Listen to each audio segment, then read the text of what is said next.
नमस्कार दोस्तों, स्वागत है आप सभी का एक बार फिर से हमारे चैनल सनातन धर्म का संसार पर। दोस्तों, अगर आप अपनी लाइफ में कुछ नया सीखना चाहते हैं तो चैनल को सब्सक्राइब जरूर करिएगा। दोस्तों, सावन का महीना भगवान भोलेनाथ की शक्ति का महीना माना जाता है और सावन महीने में जितना ज्यादा हो सके सारे कामों को त्याग कर अगर कोई भक्त विशेष तौर से भगवान भोलेनाथ को प्रसन्न करने में लग जाता है तो दोस्तों उसकी कुंडली के वारे न्यारे हो जाते हैं। साक्षात भगवान भोलेनाथ उसके जीवन में प्रवेश कर जाते हैं और भोलेनाथ का उसके घर में आगमन हो जाता है।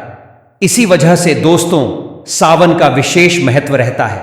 इसी तरह से सावन के बारे में बताया जाता है कि जिस प्रकार आप अच्छे कार्य करके भोलेनाथ को प्रसन्न कर सकते हैं, तो दूसरी चीज है कि सावन के महीने में कुछ चीजें करने के बारे में मनाही भी की जाती है।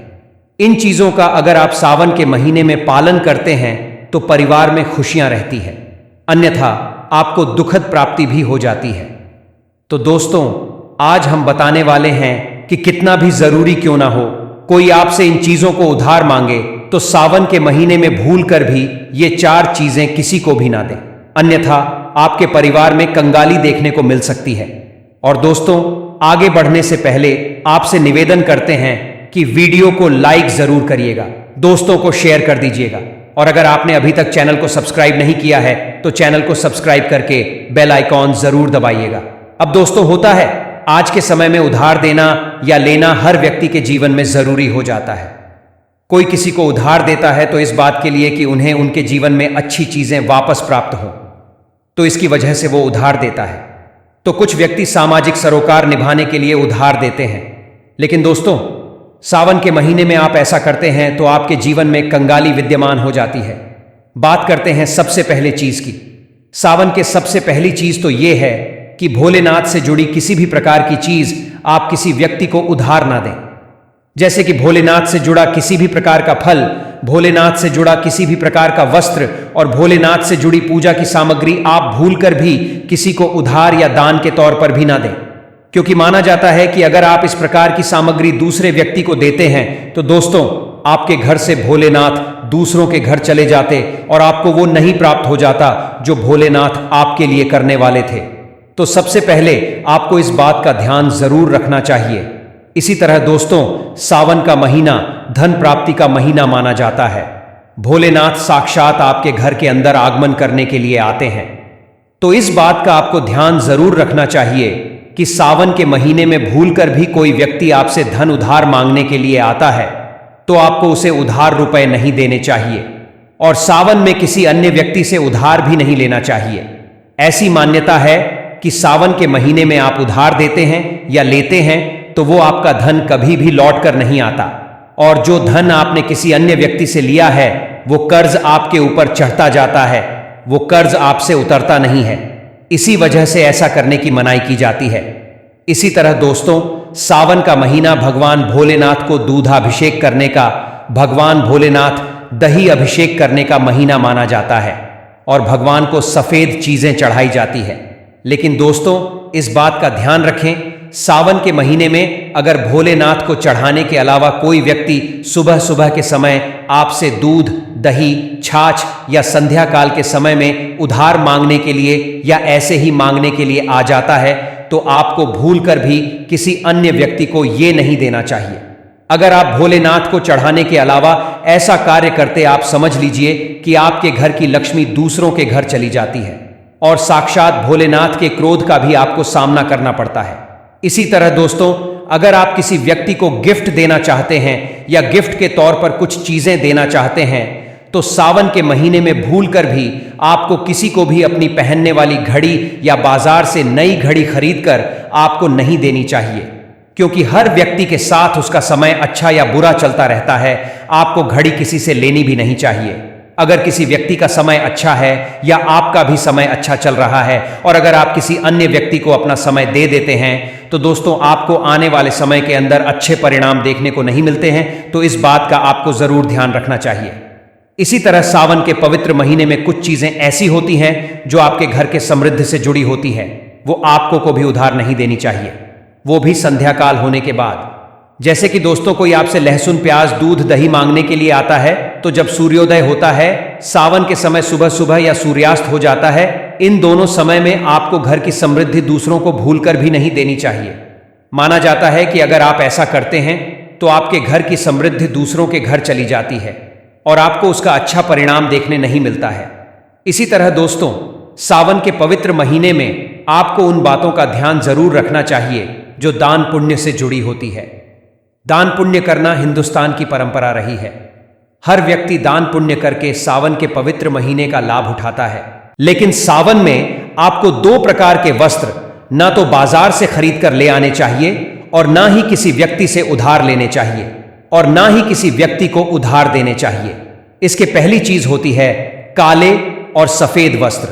आप विशेष रूप से ध्यान रखें, भूलकर भी किसी भी सुहागिन महिला को सफेद वस्त्र उधार या दान दक्षिणा के तौर पर नहीं देने चाहिए। माना जाता है कि अगर आप ऐसा करते हैं तो उसके वैवाहिक जीवन को यह प्रभावित करता है और उसके वैवाहिक जीवन में दुख आ जाते हैं। तो इसी वजह से इसका ध्यान रखना चाहिए। और दोस्तों, विशेष तौर से काले वस्त्र आप किसी को भी दान के तौर पर या उधार के तौर पर सावन के महीने में नहीं देने चाहिए। ऐसी मान्यता कि अगर आप ऐसा करते हैं तो सामने वाले व्यक्ति के जीवन में कंगाली आ जाती है और देने वाले व्यक्ति के जीवन में राहु दोष लग जाता है और साक्षात भोलेनाथ उस व्यक्ति से क्रोधित होने लगते हैं। तो इस बात का आपको जरूर ध्यान रखना चाहिए। दोस्तों, महिलाओं की आदत होती है जब रसोई के अंदर किसी प्रकार का सामान कम या ज्यादा होता है तो अपने आस पड़ोस में मांगने के लिए आ जाते हैं। लेकिन सावन का एक महीना ऐसा होता है जिस समय पर अगर अपनी घर के रसोई की चीजें किसी अन्य व्यक्ति को उधार या दान देते हैं तो आपके घर की समृद्धि दूसरों के घर चली जाती है। इसमें सबसे मुख्य है तरल चीजें।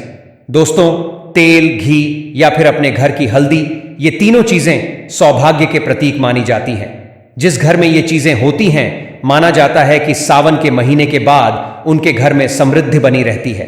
तो सावन के महीने में अपने घर से किसी को भी भूलकर भी तेल, घी, इस प्रकार की चीजें आपको उधार न तो देनी चाहिए और ना ही लेनी चाहिए।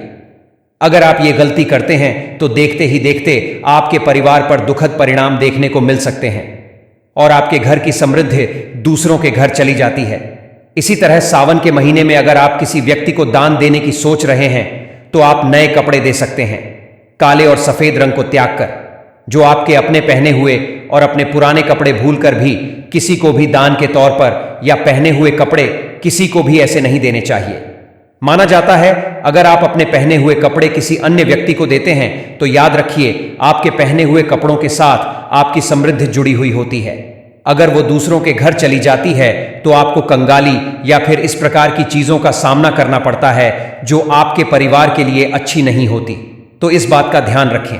अपने पहने हुए कपड़े सावन के महीने में भूलकर भी किसी व्यक्ति को उधार या दान के नहीं देने चाहिए। और दूसरी चीज ये है कि सावन का महीना सुहाग के लिए विशेष माना जाता है। तो कोई भी सुहागिन महिलाओं की माता लक्ष्मी से जुड़ी चीजें आपके घर में समृद्धि को बढ़ाती है। माता लक्ष्मी को आमंत्रित करने का कार्य करती है। तो ऐसी चीजें जो लक्ष्मी से जुड़ी हो वो आपको किसी भी व्यक्ति को नहीं देनी चाहिए। और तीसरी चीज है कि महिलाएं, सुहागिन महिलाएं विशेष तौर से ध्यान रखें कि अपने सुहाग की चीजें जैसे माथे पर लगाने वाला सिंदूर, दूसरी चीज अपने गले में धारण करने वाला मंगलसूत्र, और तीसरी चीज अपने पैरों में पहने जाने वाली पायल को, और चौथी चीज अपने बिछुआ, ये चीजें सुहाग का प्रतीक मानी जाती है। और अपनी चूड़ियां भी जो सुहाग का प्रतीक है। ये 5 चीजें आपको भूलकर भी किसी अन्य महिला को, ऐसे ही चाहे आपकी बहन क्यों ना हो, पहनने के लिए नहीं देनी चाहिए और ना ही किसी अन्य महिला की पहनने के लिए आपको लेनी चाहिए।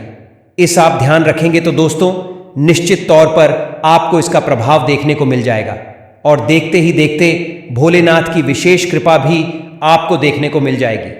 तो उम्मीद है कि यह जानकारी आपको अच्छी लगी होगी। कमेंट में जय भोलेनाथ अवश्य लिखें।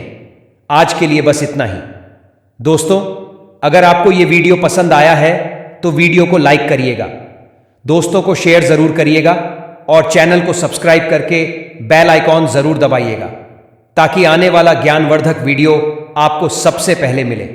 दोस्तों, मिलते हैं अगले वीडियो में। तब तक के लिए नमस्कार और धन्यवाद।